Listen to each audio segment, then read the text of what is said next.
Welcome to the Draft Savages NFL Draft Podcast. I'm your host, Seth Cox. With me tonight, my co-host, one of them so far, Justin Higdon. Justin, how are you? I'm hanging in here. We got some warmer weather coming, but it's bringing some rain. So, just still Chicago. And with us tonight, we have two guests, and maybe Justice will show up. We'll see what happens. But we have two of the better young minds in the NFL Draft Twitter universe, if you will. Joe Goodberry. Joe, how are you tonight? Doing fantastic. How are you guys doing? Doing great. And the one and only Mr. Aesthetic Twitter himself, Andrew Parsons. What's up, Parsons? Not much, man. Just living. How are you? Oh, just happy to be here, hanging out with you guys. So this is kind of something that we've been working on getting together, and I wanted Joe on to talk edge rushers, front seven. I wanted Andy on to talk edge rushers, front seven. So I said, hell with it. We're gonna do a big roundtable again and get two of the best guys on Twitter. And Joe's writing at Cincy Jungle. Where else are you writing right now, Joe? That's it. Just Cincy Jungle. And then Parsons brings his takes to Football Savages when he has time. But both of them. Okay. But both of them are very active on Twitter. You can follow Joe at Joe Goodberry, spelled just like it sounds. And Parsons you can follow at AP575. Both of them are great with NFL draft stuff, but especially right now, both are really keyed in with this front seven of the NFL draft, and that's why we wanted both of them on. The hope was that we'd get Justice around here sometime, and Joe and he could have this internet fight that we've all been waiting for on the draft prospects, because Joe's a much more tape-heavy guy, would you say, Joe, as opposed to a lot of the metric stuff that Justice runs through? Yeah, the metric stuff's brand new to me. I'm just now learning how to try to incorporate that in our grades. It's tape. What do they do on the field? Besides that, I don't know how to use this stuff. It's all brand new. And Parsons, you hit different areas each year, but this year and last year to an extent, you were heavy into the front seven on the defensive side of the ball, just because, the Falcons need help in that area. This is my favorite area to watch and evaluate. I used to play defensive end back in the glory days. Just always been a position that I've understood kind of naturally. Always enjoyed watching it.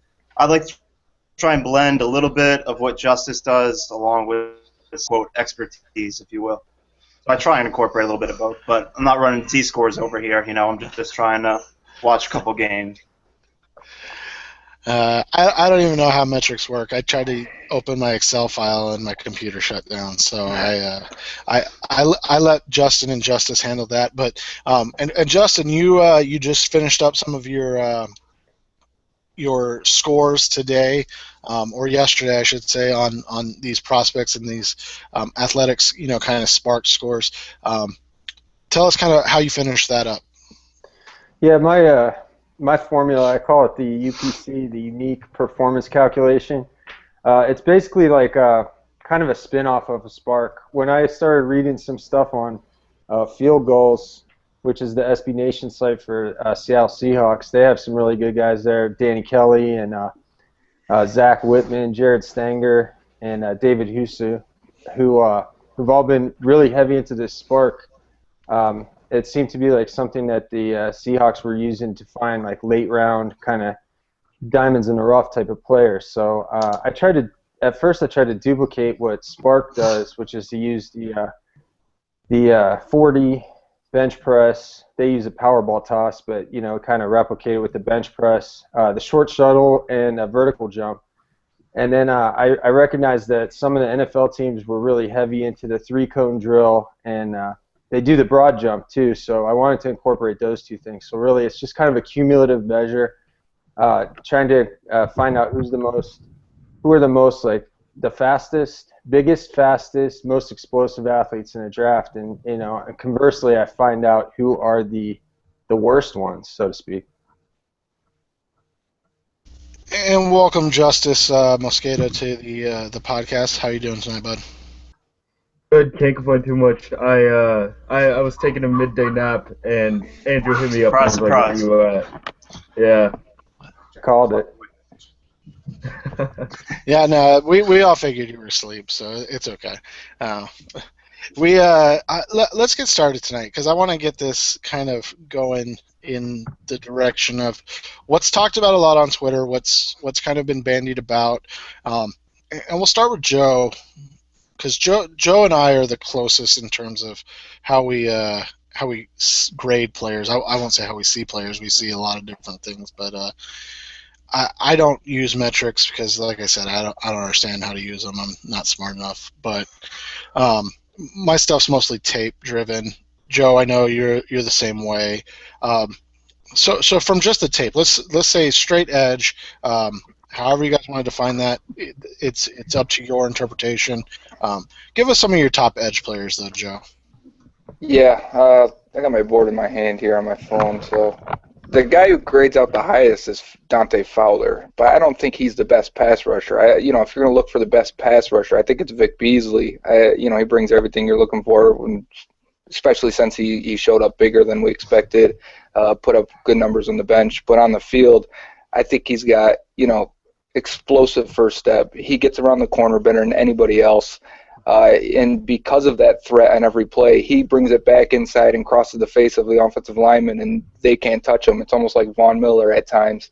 And, I think if you're looking for the best upside or the best player, the guy you're going to want to take is Vic Beasley. The guy who grades out the highest for me is Dante Fowler because he's a little better against the run. He's a little more physical. He's got the size. He's probably better to play all three downs right now, where Vic is kind of a liability against the run, what he showed on tape. I know right now he's bigger, he looks stronger, maybe he's better against the run now, but those two are the two guys I want. Andrew, how does that kind of jive with what you've seen so far from the edge defenders? Well, speaking of Vic Beasley at the Combine, while I'm here, I might as well pull out the chopper. Shout out to Phil Savage for, I'm pretty sure, didn't he knock Bud Dupree and Vic Beasley for not showing up to his little game? They're probably doing some more Combine prep and did more for their stock than playing in the Senior Bowl could ever do. I digress, though. Number one, probably after that, I'd probably go with Randy Gregory, all 210 pounds of him soaking wet. Right. After that, I'm still kind of grinding through because I'm still trying to go back to the grading scale I worked with last year, which is a combination of tape watching and then kind of adjusting for things like discrepancies. And I've graded out Dante Fowler and Bud Dupree extremely close. I'm going to have to just play with that because, we're talking decimal points there. And then after that was I'm just going to call him Diggy. I think everyone can feel my pain on that one and recognize that Diggy is acceptable. Justice, start with Dante Fowler because I know your grades, your force players' grades. He didn't make it, right? He didn't make the cut. Right. He was an interesting guy because Andrew and I had conversations about him leading up to the Combine. It seemed like the two fringe guys that we were kind of like excited about, but we weren't sure how they were going to test athletically, were Fowler and Dupree, and just drastically different combines. Fowler had a really good 40 time, and I know some people have credited that. I think who is it? Joe Klatt of Fox Sports moved him up like 9 spots to his like second overall player because he ran a fast 40 time, even though he didn't do very good in the 3-cone or anything like that. I could see him being like a Chandler Jones type of guy. You obviously see the hand strength, things like that. His athletic upside though isn't. I just don't like when you watch him. What do you say? You're like, we want to take Fowler early because he's this. I think Peter King mocked him second overall, compared him to like Jason Worlds and stuff. That doesn't seem like the type of guy you take second overall. I have a late first round pick on him. I think that's a fair enough grade on him. I see him as kind of a Jabal Shird type of guy. He's gonna be good but not great. I really think that that's where I stand on him. Joe, how do you respond to that? Because I mean, I don't think Chandler Jones is a knock, but um, Jones was kind of looked at as a stiff player coming out that he had to either gain weight or lose weight to kind of find a position in the NFL, and he's done well in New England. Well, Outside of some, we're only so far removed from him playing, 34 D end.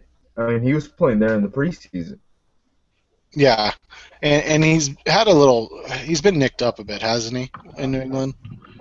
Mm. I think Yep. he's missed some games. So how do you kind of like take something like that where it's not really a knock on a guy, but it's probably not as high as you might see him?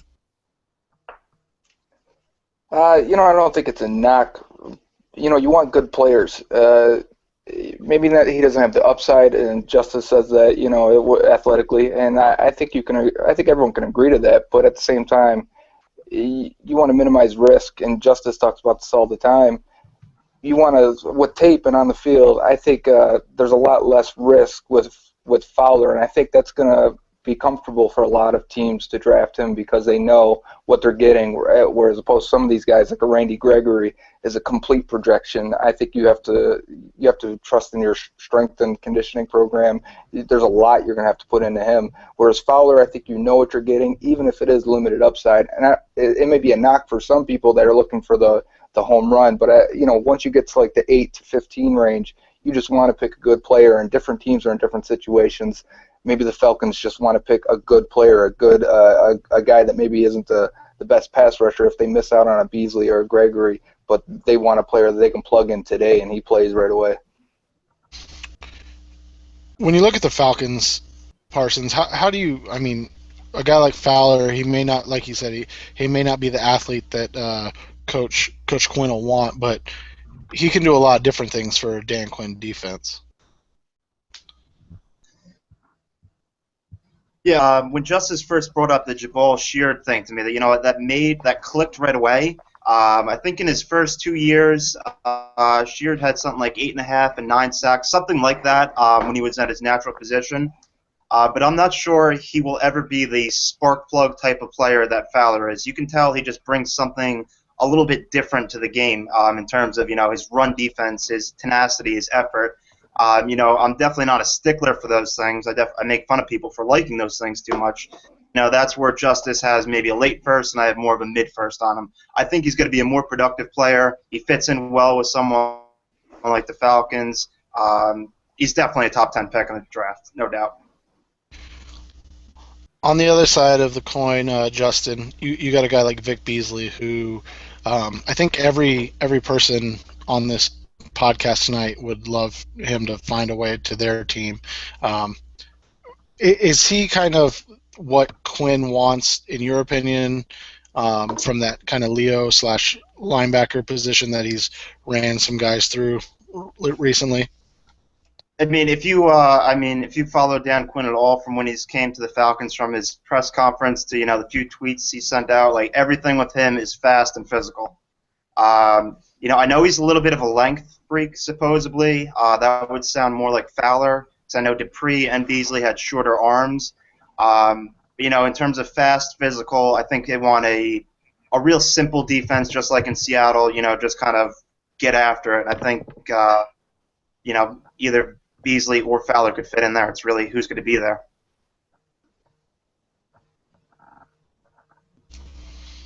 Justin, what are your thoughts on Beasley overall as maybe the top edge guy in the class?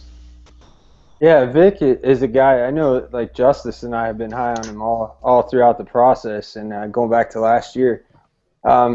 I think there was, the fear was that he'd weigh 225, and I think that was like one of the things that people used to kind of downgrade him. And then he comes in at 246. By my metrics, he was the most dominant athlete at the combine. And I think when you look at production too, you're talking 25 sacks, something like that over the last 2 years. The most dominant player in the ACC. So I think there's concern about, can he play run defense? I go back to some games in 2013, and I don't know them off the top of my head, but where he was actually, just blasting his way through a guard to make a stop at the line of scrimmage. So I think it's there. You just, if you can coax it out of him. And I think maybe what Clemson was trying to do with this guy, because they have so many of these bigger 5 technique size defensive linemen around there, they just kind of let him loose. And he did a great job with what he was asked to do. And I wanted to add something real quick about Fowler, because we're talking about maybe a lack of he doesn't have quite the elite athleticism that a guy like Beasley has. But one thing I like about Fowler is that he's only 20 years old at draft day, so he'll be a 21-year-old rookie, and I think there's something to that. This is a player, I think, he doesn't have the ideal height, but like Andrew said, he's got long arms, and with at age 21, I think we all know that you can get stronger. You can maybe improve on some of those areas of weakness at such a young age. And Beasley's quietly old, right? That's what I read. Yeah, we saw that last week, the tweet. And it led to my question, like, when do we start calling a prospect old? Beasley's going to, I believe, turn 23 in July. I don't think that's too old. So, no, I don't think he's quietly old. I think he's right about what you'd expect out of a fifth-year senior. Joe, I wanted to pose this question to you, and this is from Darren Page of Twitter.com. I don't know if Darren writes anywhere anymore, so I'm just going to give him credit to Twitter.com. He was asking about guys on the edge and teams, and I'm not sure, honestly, if the Bengals do or not, but you might. I mean, you obviously do know. Do they play left in and right in only, or do they flop sides? The Bengals play left and right only.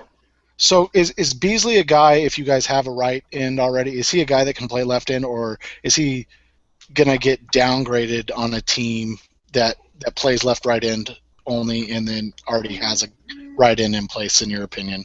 I think it's much harder right now to find a right end. I think you can find, throughout the entire draft, and the value for left ends is second, third round, fourth round even. You can get a Preston Smith in the second round. That's a left end, and you're starting him day one probably. I think, anytime you have a Vic Beasley, I don't think you downgrade him because he's a right end. I think that's like finding a man corner. That's somebody that you can that's the value right there. That's somebody, that's your pass rusher. That's the guy who's going to split out a little bit wider, and you're relying on him to get the pass rush. So in the Bengals' case, they need a right end, and so I'm really looking at these guys as to who fits them best. But if they have a size that they're looking for, and I don't think any of these guys fit. But yeah, just speaking of left and right end, I don't think you would knock it. But if you didn't have a left end, this is a good draft for that too, because just second and third round you can find a bunch of guys.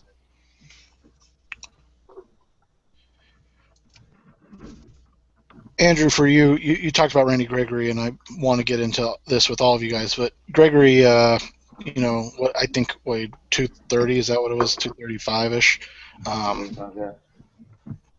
And he wasn't a bad athlete at all at 235. I mean, he was a really good athlete, but I think there was some concern about maybe he wasn't as explosive as people were hoping, because with the size integrated into that. You talked a little bit about the strength and conditioning and things of that nature.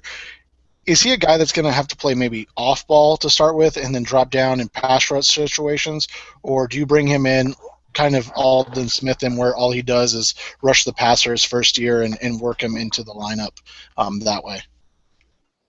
You know what? I think the latter on that is more likely. I still don't think we know what his true weight can be. He obviously has the frame to hold more weight. I've been running through some kind of thoughts about career archetypes. I like this film a lot, but there's no doubt it. You saw his thighs at the combine, and it looked like a high school wide receiver. It was a little bulk he had. A little bit of OCU Manura. People kind of think of a different guy now with the Falcons because he's kind of pudgy and slow now, but back in his day, he was real lean and just, that NASCAR package just coming around the corner as a third rusher. I think that's more of what you're looking. I always saw Gregory as somewhat of a smooth athlete. I thought he was more, faster than he was, but I've always seen him as smooth. I'm not sure if he's someone I want spending too much time in the open field, though. So probably more of a third rusher to start with than off ball. Joe, is he a guy that can get a look at the Bengals, or is he just too light to play in that 4-3?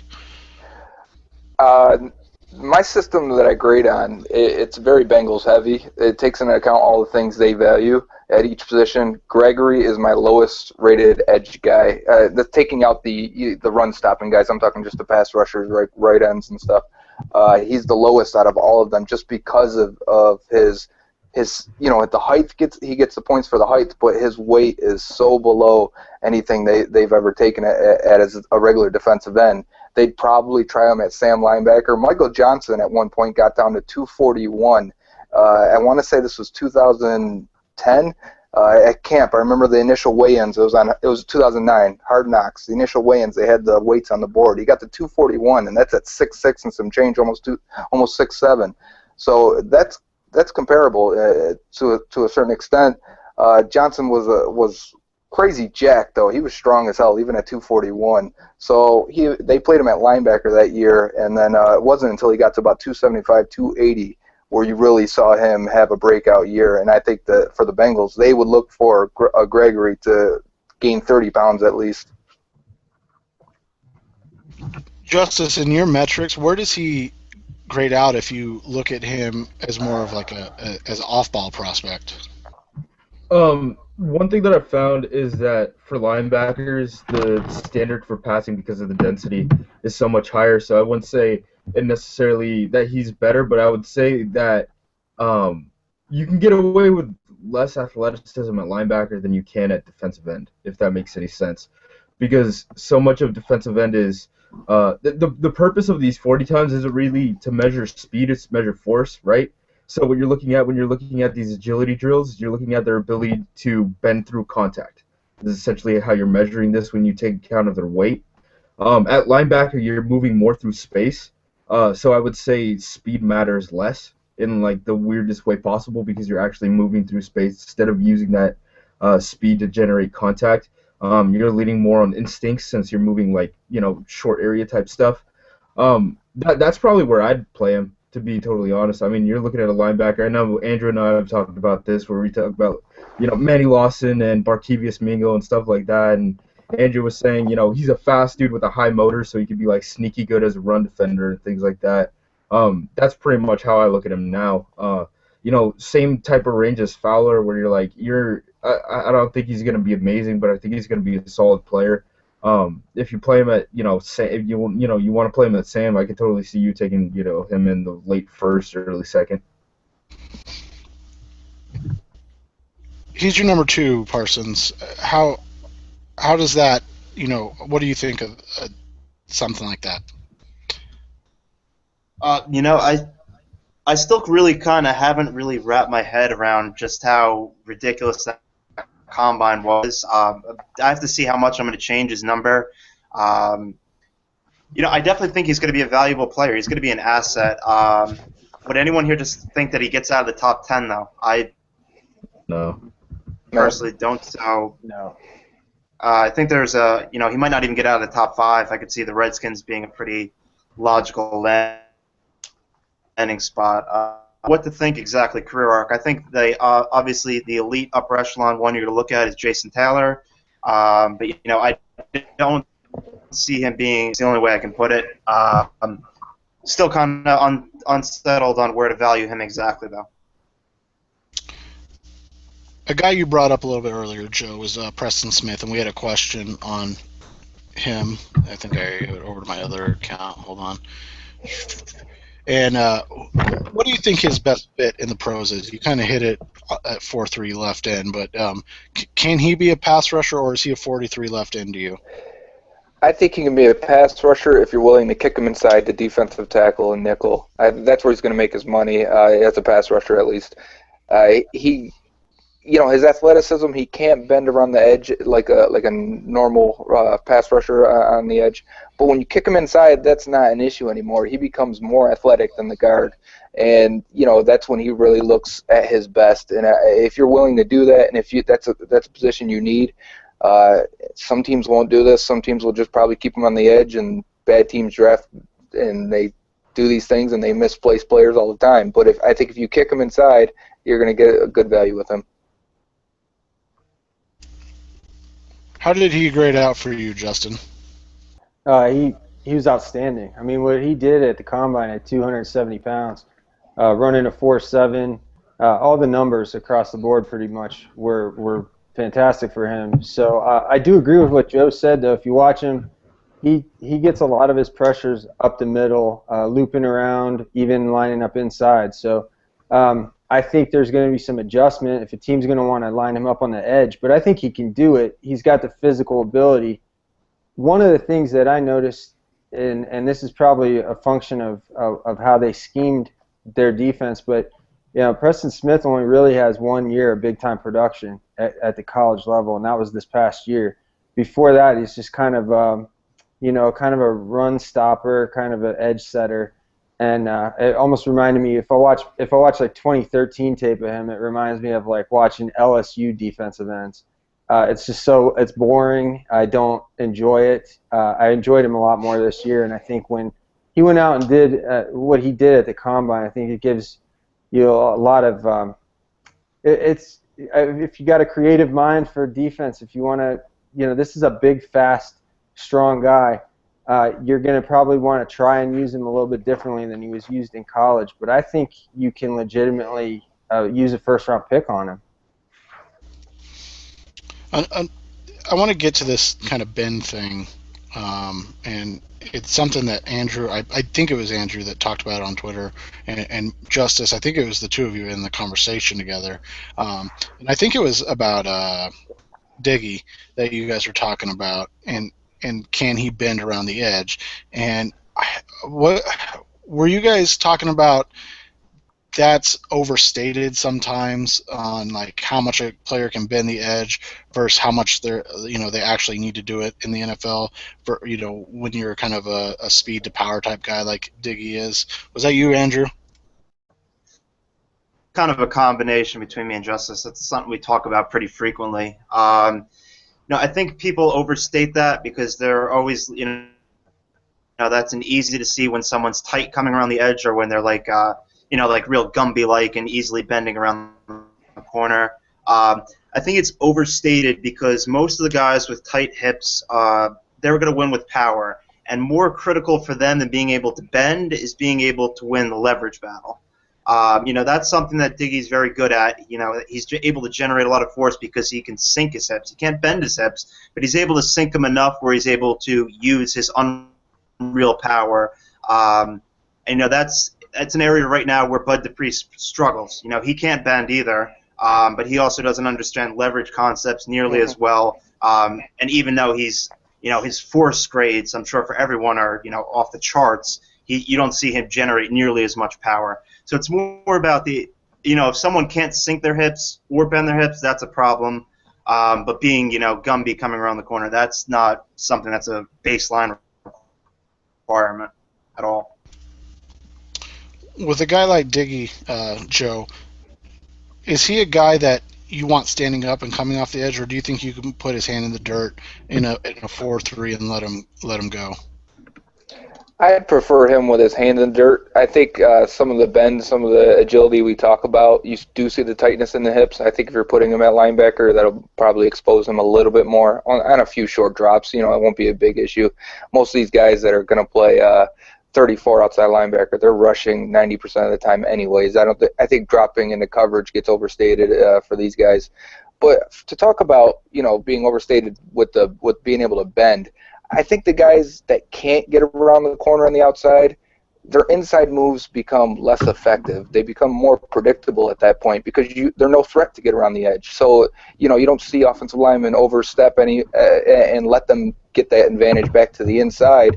So I think it's, while it may be looked at a little too much if guys can get around the edge, I think it's important in finding those guys that are elite players that can do both, because once they can is when it doesn't matter how good you are as an offensive lineman, you're going to get beat because this guy can beat you anyway. Another guy that has really taken off since the combine but maybe his production didn't match Justin was Bud Dupree, and we've talked about him tonight a lot. Um, why on his tape is he not as explosive as what his numbers were? That's a good question. I don't know. I think, one of the things I thought was interesting because of how he's another guy like Preston Smith, 270 pounds, but Bud Dupree ran a 4.55 or something like that, a ridiculous speed, over a 40-inch vertical. And yeah, that doesn't really show up. I don't know. I liked some of what I saw from him. He's got high effort, and but he doesn't. I think Andrew touched on it. He doesn't have the long arms that you would expect out of a guy that size. So maybe he gets locked up a little bit. And he doesn't have the. He just doesn't. He doesn't really seem to know the finer points. I mean, that's really what I noticed with him. It's kind of like we always hear people talk about raw players, projections, and when I watched Bud Dupree, that's really what I came away with. Is like a guy who is just really not sure what to do with his brute strength, with his speed, and as a result, it doesn't really show up. So I think you with somebody that talented, with that much elite athleticism and potential, he's going to get drafted highly. But I could see why some people are going to have their qualms. I think he did pretty well with the production. You see, I think 7.5 sacks, which isn't great, but it's still better than what Diggy did. And that's a guy who I think also didn't really produce what you think he should be capable of. Only 12.5 sacks for his career in 50 games, and that really stood out to me. Joe, I was going to bring this up with both Diggy and Bud. Something that Ryan Riddle hits on a lot is about the lack of coaching up that happens once somebody gets into the NFL. Very few teams, I don't want to say get a prospect's full potential, but maybe that is the best way to put it. You see the potential with the athleticism and flashes, but they never reach that potential. Maybe it's the coaching staff, maybe it's the player, maybe it's a combination of both. For guys like Dupree, Diggy, even like an Eli Harold, those guys that maybe didn't produce as much in college. Is that a concern, when you draft somebody, or is that just kind of the roll of the dice of the draft?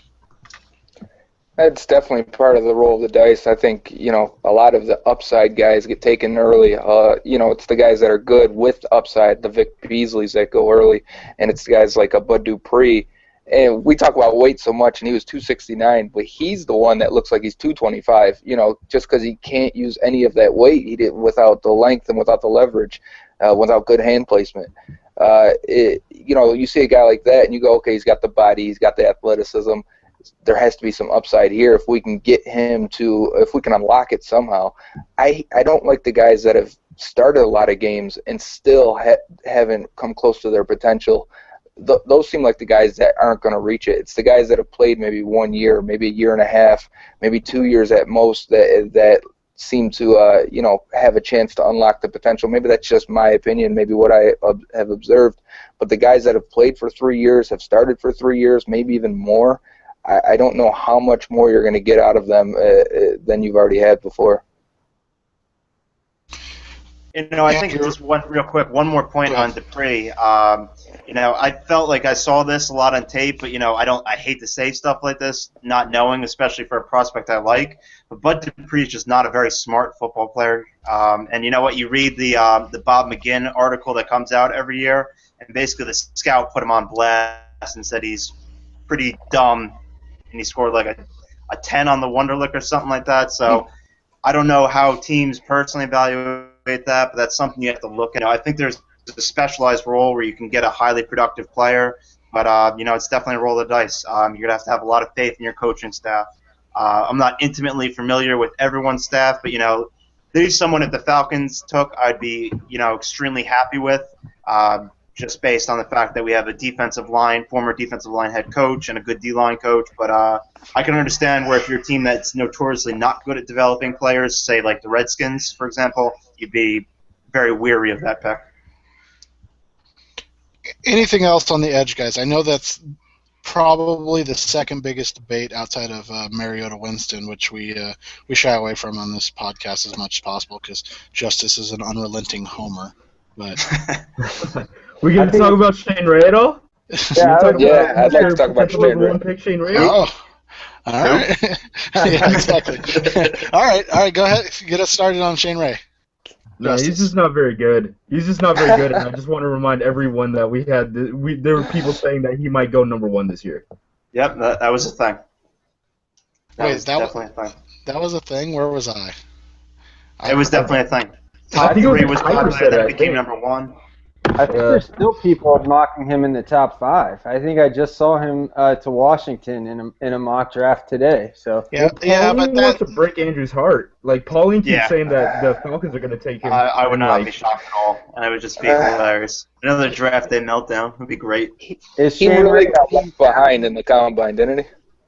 I mean, that's the only guy not working out. Everyone else looked pretty good. And now he's sitting here. Look, where's he lay? Where's he stand with everyone else? Shane Ray also looked pretty fucking fat at the combine. Excuse my mouth.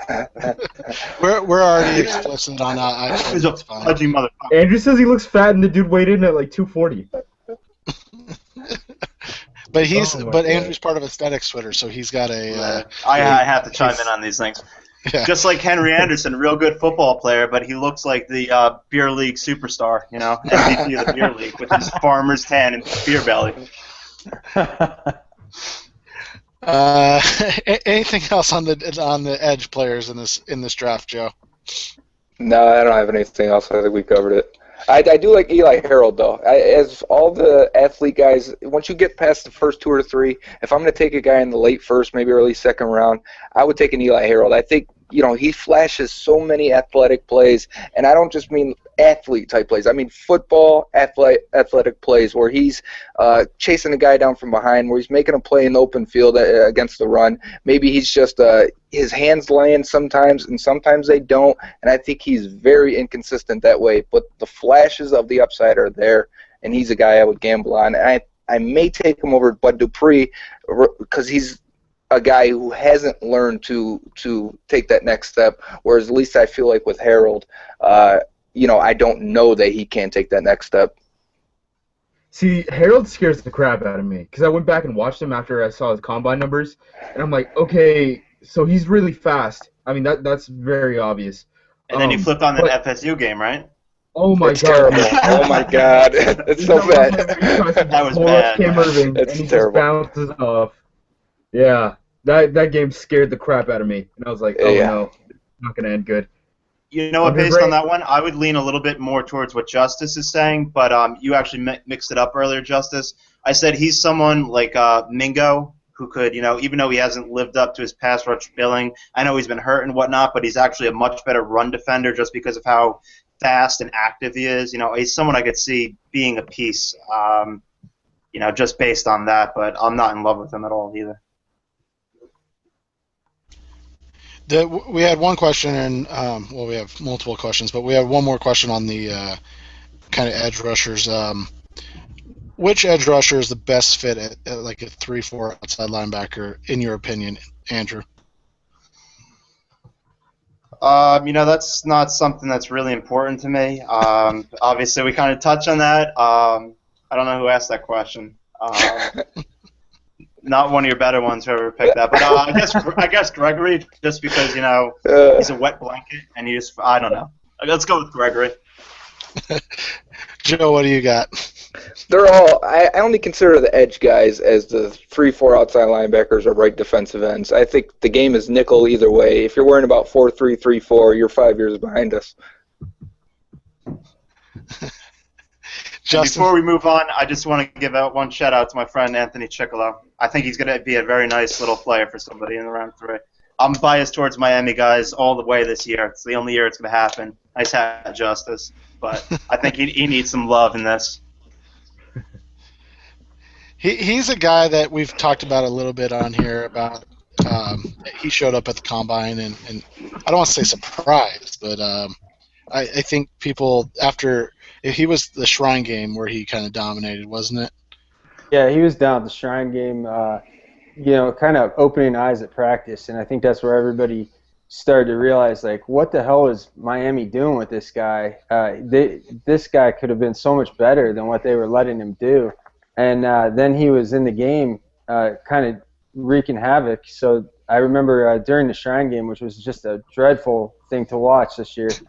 But one of the more entertaining things was when Chicolo was interviewed on the sideline and kind of just threw his coaches under the bus and said, like, yeah, see what happens when you cut me loose. And he's got a point, and I don't know what they were doing with him. He's one of the more impressive guys by my measurements, and over 260 pounds, running a sub 4.8, and everything he's done since the season ended has been outstanding. It's just that he looks average on paper, and that's something that people are going to look at. I think he's one guy I would take a gamble on saying that he was used incorrectly. Going to the off-ball linebackers, there's really like two in this class that anybody talks about. A couple guys are now getting a little more run, but let's start with the bad, and that was Paul Dawson at the combine.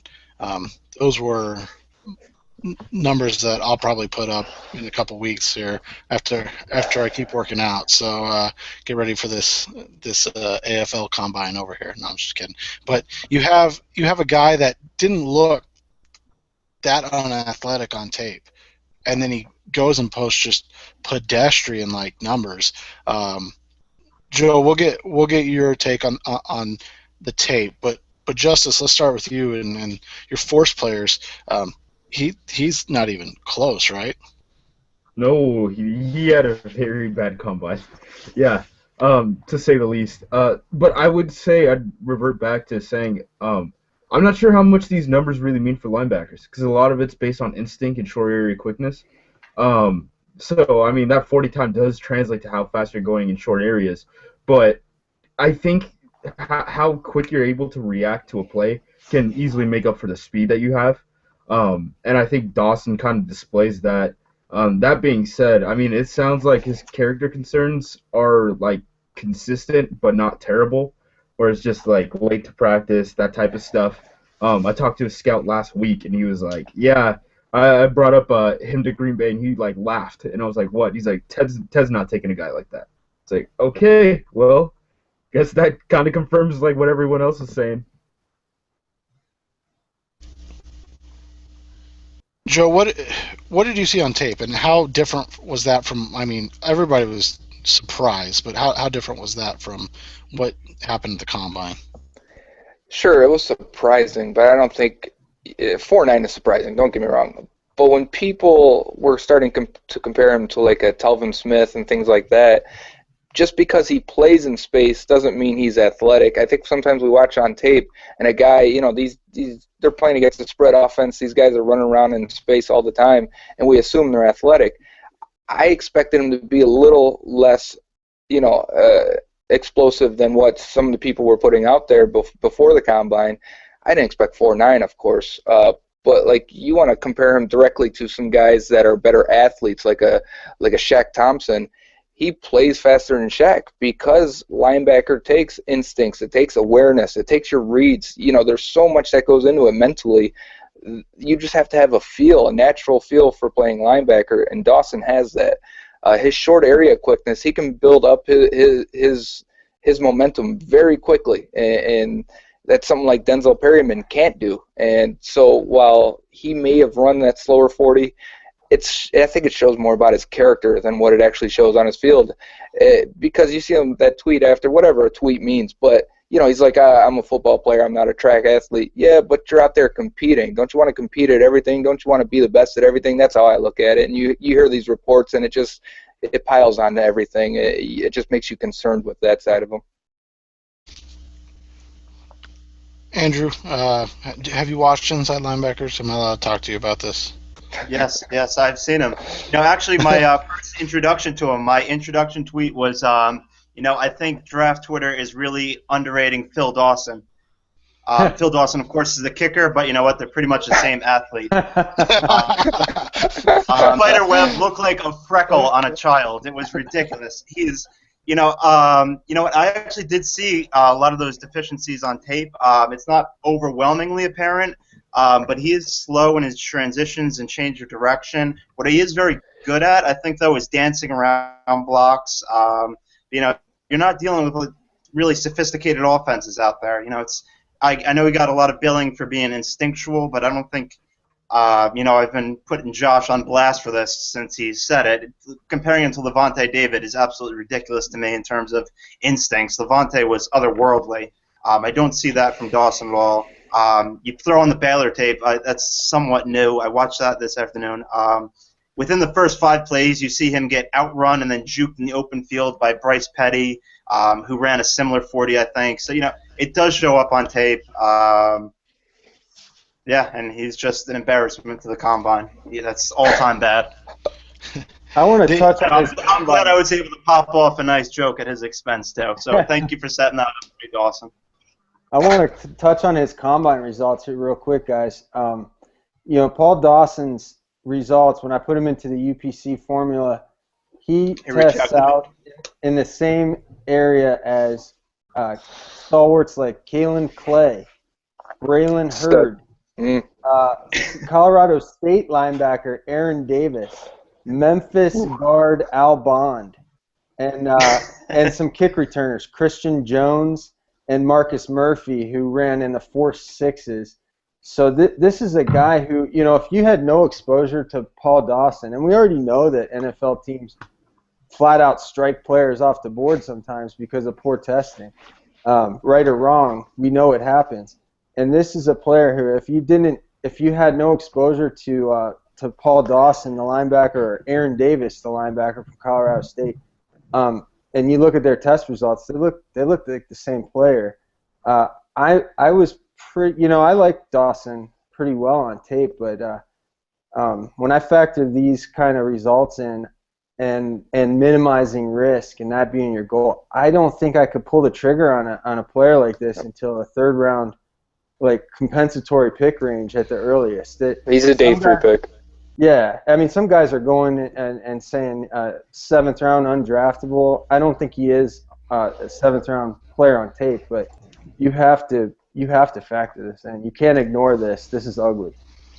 Let me throw out a name that somebody brought up to me on that he was on mock draftables, and then I kind of watched it and I kind of see it, and that's Larry Foote.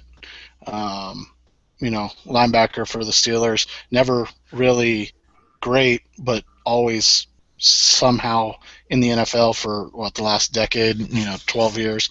And you look at their webs on mock draftables, and it's pretty much the same player. Foote ran like a 4.83. Same type of jump and explosion numbers.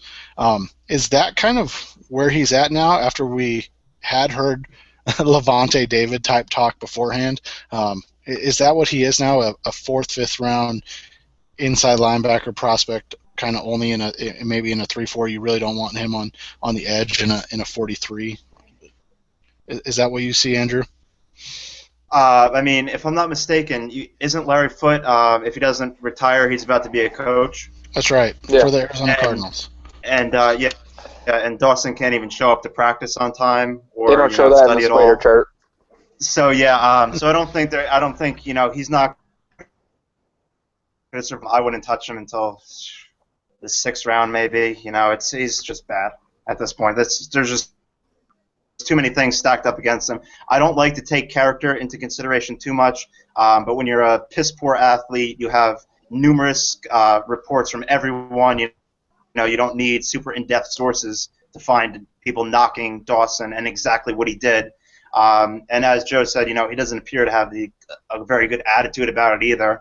He even said, I think in an interview with a sports journalist, said, "Yeah, my teammates will say I'm a knucklehead, but come on, guy. There's just nothing impressive to me to say anything more than a 6th rounder, to be honest." On the opposite side, you have Shaq Thompson, who maybe wasn't quite as explosive as we thought, but I mean, he's a good ball player. I think his times at least quelled that move to safety talk that we had seen a little bit. Joe, what are your thoughts on Shaq? I know you said on the film he doesn't look as instinctual at linebacker as maybe Dawson does, but what are your thoughts on Shaq? He's a ball watcher. He stands around a lot. He lets plays develop. It looks very, his mind is working slowly. It looks like it's still a little new to him. Maybe that's, if you're a fan of him, that's what you'll say, he's still learning to play linebacker. But he just kind of sits around until there's a play to be made. He just has a knack for the ball. I can't explain it. It's like Tim Tebow at linebacker. He just makes a play somehow, and he changes the tide of the game, which is awesome. And I think the average fan gets so consumed with those plays. When you look at the other 80 plays on there, they're very average, and he looks very average to below in a lot of categories. He's an athlete, and right now he's probably just a nickel linebacker, and you just want him in space, really. Andrew, before the combine, I think we saw Shaq mocked upwards of 5. What is he now? Is he a late day one type, or what are your thoughts on Shaq?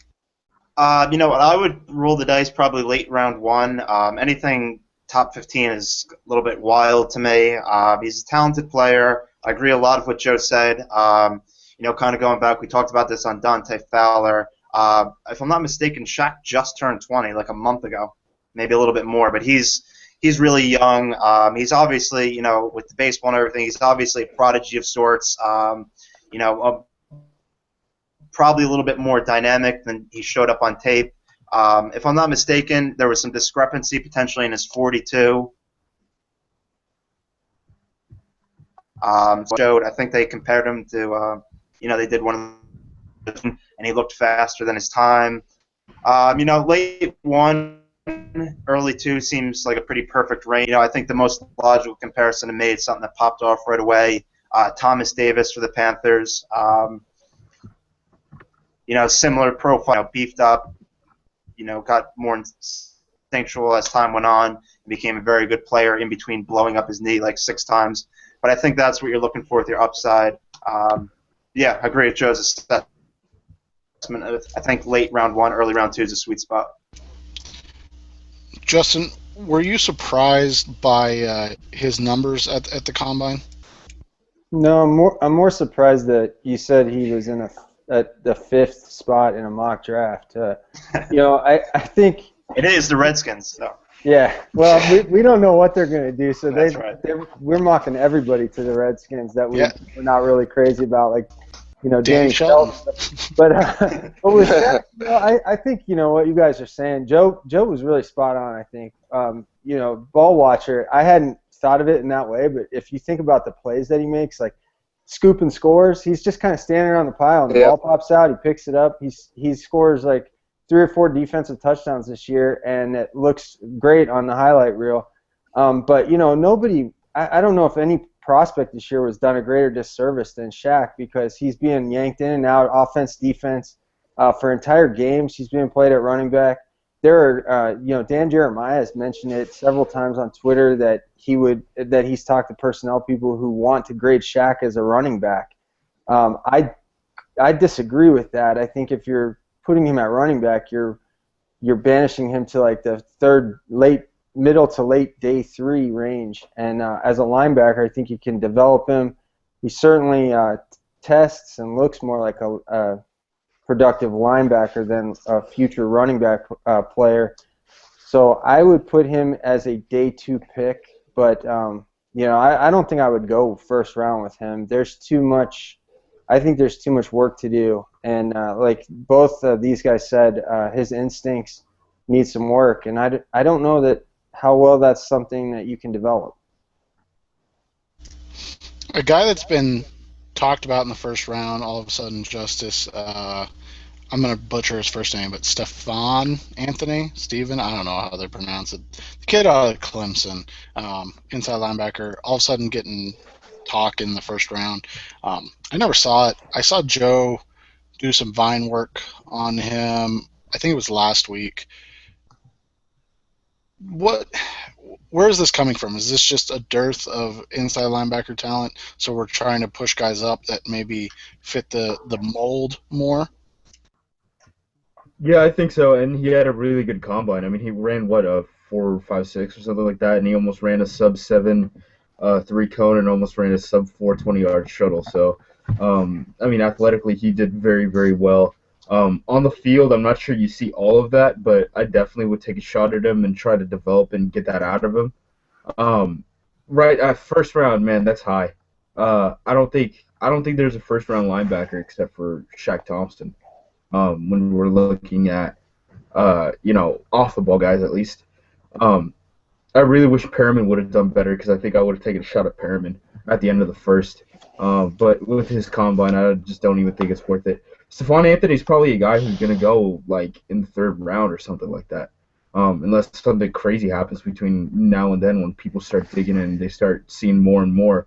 The one guy I could see being a riser is Eric Kendricks, because he's probably thought of in that same range, that second, third round fringe range, and he's an athletic freak. I mean, if people are freaking out about Stephon Anthony's combine, when they see Eric Kendricks' pro day, they're gonna like crap themselves. Joe, what were your thoughts on Anthony? And then any other inside linebacker talk that you want to end with here? Before the combine, we had a second, mostly third round grade on him. We thought he's probably and I say we because I got a guy working with me doing linebackers this year using my scale, and he's a big fan of him. But he looked athletic, but he looked stiff, and I think you see that on tape, even with the combine numbers. He has some missteps way too often, and I don't think he's a special athlete. He may be a good or a plus athlete, but only the special guys can really have this many mistakes or false steps or slow reads and make up for it athletically and still get in position to make a play. I think Anthony is a good prospect. I'd take him in the second and third round. I think if you're taking him in the first, that's too rich for me. I don't think any off-the-ball linebacker is really valued in the first round. I don't know why you would do that. If you just look at the past few years in the second round, some of the best linebackers in the league are all being drafted in the second round. That's the sweet spot for running back and linebacker. I would take Kendricks. So if I'm going to take any of these guys, I think he has the blend of everything we're looking for. Whether it's run defense and pass coverage, I think he might be the best in coverage. He's athletic. He's instinctual. He makes good plays on the ball. He lives within 2 yards of the line of scrimmage. When he looks forward and closes on a guy, he closes quickly, and his tackles are formed, and he drops them 1 yard, 2 yards, 3 yards from the line of scrimmage. He's all over the place. If I'm taking a linebacker anywhere in the top 40, it's Kendricks. Denzel Perriman's a guy that's been mentioned, Andrew. Close out this linebacker, off-the-ball linebacker talk. What are your thoughts on Perriman and just kind of the class as a whole?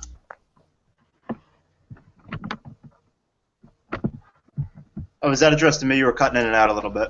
Yeah, to you, Andrew. Perriman, I'm kind of with Justice. I'll say it a million times over. This is the 1 year where I'll be biased towards Miami. But I was expecting a better combine. If you seeing him in person, he again paused, but he's a thick dude. I expect him to blow up the combine in terms of a 10-yard dash. Obviously, he has those tree trunk type legs.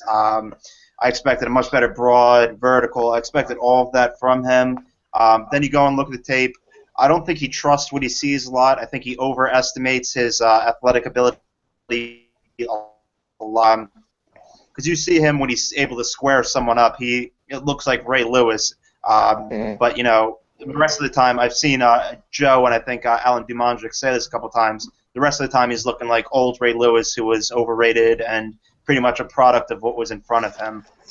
I think one of the big plays that stood out to me last year, I know me and Eric Stoner brought this up about a million times when talking about D Ford, was watching A.J. McCarron accelerate away from him in the open field. With Perriman, I saw him come on, I believe, a blitz or a delayed blitz to come get Jameis Winston on a rollout. And, Perriman wasn't able to change directions and close the gap to bring him down for a sack, which, Jameis, what was it, 4.93, 4.98? That's something you absolutely have to do. And Yeah, that's you see a Paul lot. Boston athleticism. Exactly. He's a two-down linebacker. Anything more than a short zone drop is asking too much. I think the best you can hope for is Curtis Lofton. Curtis Lofton was a lot more instinctual as a run defender. I think Perriman's a lot more powerful, but yeah, a little bit disappointing for me. We'll end tonight with the maybe the least sexy group of prospects this year, and that's the kind of defensive linemen, 34 DNs, and all the 4-3 down linemen. Leonard Williams is getting some billing. He's a good ball player, but I've seen J.J. Watt mentioned. I don't see that at all. Some heat on that one. I haven't understood it. I've seen Richard Seymour mentioned a little bit. I don't see that either, but maybe flashes of old Seymour, but not young Seymour. Joe, we'll start with you, film watcher extraordinaire. What do you see in Leonard Williams that makes you say yes, this guy's a top 5 pick, or no, I don't see it? I don't know if he is a top. I think it'd be much easier to convince yourself if you're running a 3-4, or maybe you're running a hybrid type of Seattle defense where you can you can move him around. I think you're going to have to move him around. I can remember who it was, and now we're having a conversation of what do you do with him. If you're a 4-3 team, are you going to put him at defensive tackle? Because I think he plays a little too upright. I don't think he really attacks and can penetrate. He's more of a two-gapper where he's going to play his role that way. I wouldn't keep him at end either. I think he's a 5-tech, and you're going to kick him inside in nickel, and you're going to get his best value that way. I think that definitely hurts him. How many 5-techs have we taken in the first 6, 7, 8 picks that have actually panned out and been studs or guys cornerstones? It rarely happens. These guys are getting 5 sacks a year, and it's not all sacks, but you know what I mean. They're just not turning out to be stud players. J.J. Watt should not be compared to anybody. He can play any position. He could play outside linebacker in a 34. That's not Leonard Williams. We're talking about a completely different player. I think he is advanced in many ways for a guy who's young, for a guy who has only 2 years, I think, starting experience. His hands are good. He's powerful. He closes quickly. I don't think he's very explosive. I don't think he's very agile. I think he stands up a little too quickly. There's shoulder concerns, I guess. I have my concerns for maybe the best prospect or the safest. We always get into the safest guy as being the best guy. I don't know how safe he is. I don't know how much upside there is. Some guys love him and think he's going to be a stud. I don't know if I see it. The guy you just described sounds like a Mike Smith Falcons pick to me. Pretty much, yeah, absolutely. But look at Dan Quinn, and if Dan Quinn pulls a guy like Leonard Williams at 6, or is that where you're 7? I don't even know. Eight. Yeah, somewhere around there. If he falls there and he's your base left end, and then kick him inside on passing downs. I mean, is that something that you would be okay with, or is that just not? That's a building block outside of a instead of a playmaker. You know what I'm trying to say? Yeah, it would be kind of like Jake Matthews last year. I wouldn't be heartbroken by it. I wouldn't be happy with it. I think Joe really hit the nail on the head with him as a player. I really don't have anything to add. Just the only thing I would add is, I don't see the Tyson Jackson comparisons. As someone who had to suffer through watching Tyson Jackson play football last year, he's awful at football. Leonard Williams is so much more depth. The only thing that's similar about them is they both have really strong hands. But then Tyson just pretty much just sits his fat ass in a gap. He's gotten really fat since he came from LSU. You see a lot more lateral ability from Williams. The comparison I like, Seymour is too rich for me. The one I liked as an upside, high-level comparison was Aaron Smith from the Steelers. Kind of similar builds, real solid football player. Maybe a couple Pro Bowls sprinkled in, but never anything crazy. But good fit for the Jaguars, I think. That'd be a real nice fit, especially since they're about to spend a ton of money on defense. So they can take a guy like that, but I think like the Falcons need more impact players than Leonard, and then another Leonard Williams type. I mean, Jackson did have to. What was he? 4 years, 5 years in KC. That's a lot of barbecue you can eat. I can understand. I can understand Exactly. overweight in Kansas City. Justin, on your scale, what? I mean, he didn't really move the meter at all, did he? No, Leonard Williams kind of grades out in that middle tier. Like I have him color coded. He's right in the third tier, the yellow area, which is that's not terrible. I mean, it's not a kiss of death at all. I think that's just kind of where you want to start to pay more attention. I'm really I'm not crazy about picking guys, high that are below that area, but in that same area, I've got guys like Amari Cooper and Ty Sambrailo, who both of whom I like quite a bit. But then if we're talking about number one pick, then I think there are legit concerns, and Joe touched on some of them. And one of the things he mentioned was the shoulders. This is a guy. Leonard Williams says he played last year with two torn labrums in both shoulders. So he did not do the bench press at the combine. I'm not worried about him not doing the bench press. He looks strong, but he looks like a run stopper. That's what he does. He stops running backs.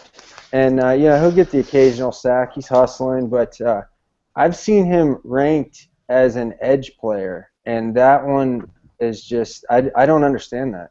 Right. No. And that's kind of why we never mentioned him in the edge players in this conversation. Justice, you voiced your concerns pre-combine about Leonard Williams, and then the combine kind of just fired those up even more. What other defensive tackles or down linemen do you see in this draft that you would take over him because of the athletic upside? Maybe not at the 5, 6, 7 pick that we're talking about, but just a guy you would rather have? Man, I'm not sure. Leonard Williams probably is the best defensive lineman, like interior defensive lineman in this class. I'm not really big into Shelton. We've gone over that. I think he's a fringe second, third round type of guy. I can see someone like talking themselves into Carl Davis, because Carl Davis is going to go way higher than people are projecting right now. And the only other guy he's going to be a Packer. The only other guy that I can even think about putting up with him is like Eddie Goldman. Like, I'm a big fan of Eddie Goldman. And he's just a giant. Like, I don't understand why he isn't the top nose tackle in this class. Is it just because Shelton got sacks? Yeah. Hey, speaking of Shelton, I wanted to get to this while we're on him. We got a question about Shelton from Twitter, and it's from Davey at Charlie's War Chest on Twitter. And he's asking us, can Danny Shelton transform his game playing at 320 pounds rather than 340 pounds? I'll start us off. Short answer, no. Well said. The problem, and we've talked about this a million times with Danny Shelton, is we were expecting a guy that was Dontari Poe or Haloti Ngata as an athlete, and he's Dan Williams as an athlete. Now, don't get me wrong, I like Dan Williams. He's a good ball player, but he played 36% of the snaps for the Cardinals. So are you taking a nose tackle only that's going to play 30 to 40% of the snaps in the NFL in round one? Like Justice said, why are we not talking about Eddie Goldman or even like a Carl Davis ahead of Danny Shelton? Maybe not at nose tackle for Davis, but guys that can do more things. It's something I haven't understood. So that probably means the Cardinals will draft Danny Shelton at 24.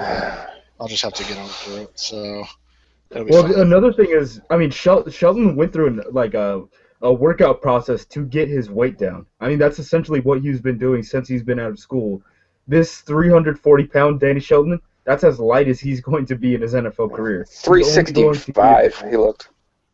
Yeah, he's going to. What was it at the combine? He weighed like 345, and people were saying he was like fist pumping and stuff. He was so excited about weighing 345 or something. That was ridiculous. Yeah, that was at the Senior Bowl, and Senior Bowl, yeah. I'll say something about this guy. At 340 pounds, the fact that he cleared 30 inches on a vertical, that's pretty impressive. He did like what 37 reps on the bench, but he runs like a Rich Eisen time. I think he was slower than what Roger Goodell timed. So this is a player. He is a pure nose tackle at the NFL with those kind of with his measurements, with his testing, with his tape. I mean, and like Seth been saying, and we've taken some heat at Draft Savages for not praising Danny Shelton, but I think this all adds up to a guy who's a second or third round pick, and like I think Justice has been comparing him to Brandon Williams. Would you take Brandon Williams in the first round? And I would not. Yeah, and Brandon Williams was another guy. He hit 29.5 on the vertical at 331 or 335 pounds, and he also ran a really slow 40 time. I mean, their numbers are really, really similar. Malcolm Brown's kind of a guy that some people really like, and then some people don't. I honestly haven't watched him hardly at all. Have you watched him at all, Parsons? I'm sorry, you cut out. Malcolm Brown. Have you watched Malcolm Brown at all? Oh, yeah, I've seen some people really, really high on him. I think he's all right. I think he's a solid football player, top 50 type grade, but he's not a top 15, top 20 guy for me. I just don't see him being overly effective. He does a lot of things pretty well, overwhelmed by his game. But then again, this whole class is, that's where I graded him out as the top 50 pick, but, that might end up being a, top 20 player once I, stack everyone up. But, just wasn't overwhelmed. But Joe, you're shaking your head in agreement a lot. Is that with sentiments on Brown, or just this class as a whole, that guys that are in your top 50 are going to end up being in your top 20 because you just don't have anybody to put there? Yeah, I think there's a gap after like the top 12 where your next 40, you can shuffle your deck, and every team's going to have it differently, and we can have a guy that's 80 going in top 15, top 20, really just depending on fit in the team. And especially we're talking about the defensive class here. Malcolm Brown grades as my highest, but I don't love him. I like that he's good at almost every phase of the game, shows some athleticism, played all across the defensive line, can rush the passer, really good against the run. So you like that he can play all three downs. But if I want a guy, I want Eddie Goldman. I love his size, his athleticism. He closes so quickly. When he defeats a guy and throws a guy down, he is on the quarterback in 2 steps. He looks like a defensive end sometimes, just the way he can shed guys and throw them down, and he's on the quarterback. And then against the run, you can see the progression he's made from the previous years. And if you talk to any Florida State guys, they'll say he's really gotten better against the run. He's really become a complete player. If I'm going to take a guy, I think he's got upside, plus he's good right now. We'll end with this, and then Parsons, you can go first. Right now, what is it, March 2nd? I don't even know what day it is. March 2nd, if you're making a pick for the Falcons, who's your guy at 8? The God, Vic Beasley, of course. No doubt for me, no doubt. He's probably just going to be 1-1 for me, so. Yeah, so young Marcus Ware. So you're going to get Shane Ray, and you'll like it. No doubt. Joe, I don't even know where the Bengals pick. 21. Again, every year. Oh, yeah. Quarterback purgatory. You're in that 20 to 24 range every year. You're gonna 21, exactly. You're going to hang out there. Who's your pick at 21? If I can have anybody, I want La'el Collins. He grades out as the number 1 player in this draft for me. I think his upside, plus he's good right now. I can play him at 4 different positions on the offensive line. He's got the demeanor. He's got the physical ability. I want him if I can pick anybody. I don't think he gets there to 21. At that point, I start looking at defensive tackles. I'd love if Eddie Goldman's there. I'd love if Malcolm Brown is there. If not, you start taking a risk on some of these edge guys with that. Maybe an Eli Harold at that point is as high as he goes. I would. They're going to take like an Eric Flowers, and I'm going to be pissed. But that's just how it happens. Collins, Anthony, or not Anthony, Who's your left tackle that's been there like 30 years? Andrew Whitworth. Yeah, Whitworth. He was an LSU guy too, right? Yeah, in the Bengals offense, they really don't ask their offensive tackles to do much. They really only have to pass protect maybe 5 to 10 snaps a game. It's mostly 3-step drops. If there's any long play, it's on play action. So, well, Collins could play left tackle for the Bengals. I know some teams don't view him that way. So if he's a guard on most boards, he could make it to 21. The Bengals would run to the podium. Everything that I put through that says who they like, it's La'el Collins. Parsons, any parting shots on this draft class as a whole? No, just pretty pedestrian, pretty boring. I was hating it, and then I watched a little bit. I started like, all right, and, then I got above like the initial 15 or so, and it's like, all right, I really don't want. I might not make it to my target of 50 prospects this year. Got kind of bored. We'll see. Talk about Michael Bennett. Talk about Michael Bennett, Michael Bennett for a second, because you were talking about him in the group chat with Honks, and that's one guy that me and Justin like.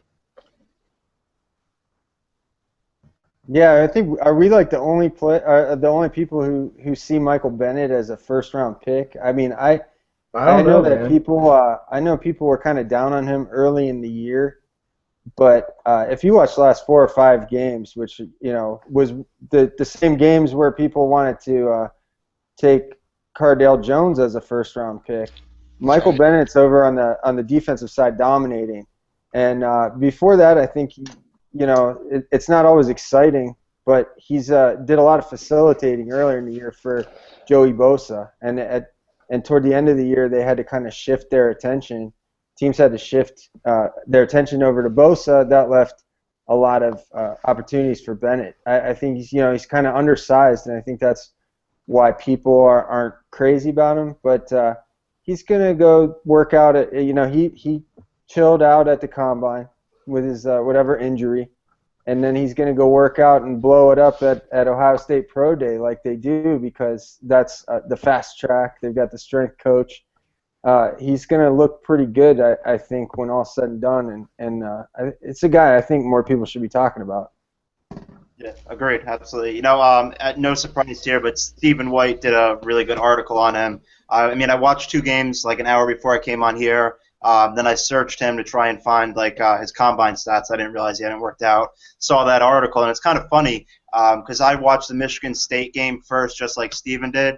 And in that game, you see him get wham blocked to the ground 3 times, falls for 5 wham blocks. Double teams are just sending him flying back 8 yards. But then you just start watching all these plays that he racks up. They're all splash plays, but he just keeps making so many per game. Then he gets better, as you said, as the season goes on. And you think about people like Kawan Short, who had so many terrible plays in college, but then you got him on a better pitch count in the NFL, and he's a stud. Just people like that really flash through your mind. Joe, any parting shots on this draft class? No, overall, it's kind of disappointing. I feel like we've had 2 good classes in 2011, and then 2014 were great classes, and then we're sandwiched with 2012, 2014, or 2015, where we're just, you're going to have to pick guys that fit your system. This isn't a draft I'd want to have 10 picks. This is a draft, you might even trade back and try and get picks for next year, just because you're so unsure about so many guys. Do you take the guy that has the high upside, or like a Randy Gregory, or do you just take the safe pick that maybe you're only getting 7 sacks a year out of Dante Fowler? Every team's going to be different, and I don't know what side I even sit on right now. Yeah, something we've talked about, and Andrew and Joe just brought it up again, but something that we've all said on this podcast before is after 12 guys, just throw them in a hat. Like you said, it's just going to be, what a team likes. And you'll see some, things like last year where the Cardinals took Dayon Buchanan at, 28 because they needed a safety that could play inside linebacker as well. And it works out. I mean, Buchanan wasn't great, but he was impactful and he had flashes of really good moments, and I think that's what you're going to see a lot of that this year. You can even talk about a little bit with Brandon Cooks in New Orleans. Maybe that wasn't the smartest pick, but they needed that element because of the loss of Darren Sproles, and so they traded up to get him because that was the guy they felt like they needed to grab, and when he was healthy, it worked. He just couldn't stay healthy. So it's one of those weird years where you're going to see a lot of guys or a lot of boards that are going to just be in complete disarray, and nobody's going to agree with anybody. I saw Josh Norris's top 125 today, and there were some like really interesting names in the top. I think it was like top 15 or 20 that probably are going to go second or third round, and he's going to get crucified for that. So it's one of those things in a weird year. So just enjoy it, I guess, as much as you can. Find the 12 players you like, Andrew, and just keep watching them. If Josh still has future UDFA Paul Dawson in his top 15, he deserves all the criticism he's going to get. I haven't looked at it yet, but I'm getting on him if he. He's actually at 18. I'm going to keep retweeting where he called him. I think it was Hank Jones who said, if he's Levante, I'm Levante. Yeah. All right, guys. Well, I appreciate it, and we'll have you both on again later as we start doing the team focus draft talk, and then you guys can rant and rave about your quarterback situations and your need at pass rusher, and it'll be a fun time. I know Andrew's always got a lot to say about the Falcons. A lot of heat. So we'll have to bring out the censor button so I can. We'll have to get on a 7-second delay for Parsons and his Falcons. Joe. Sounds right. For me, best Bengals guy on Twitter. So I really appreciate you hanging out with us tonight. Appreciate it.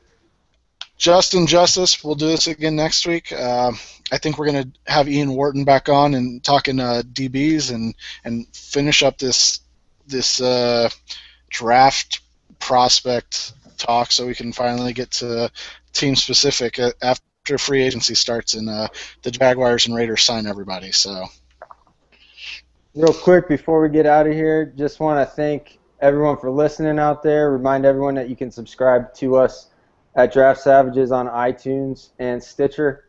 You can follow the podcast at Draft Savages on Twitter. Thanks to our guests. Have a good night, everyone. Yeah, thank you, guys. Appreciate it.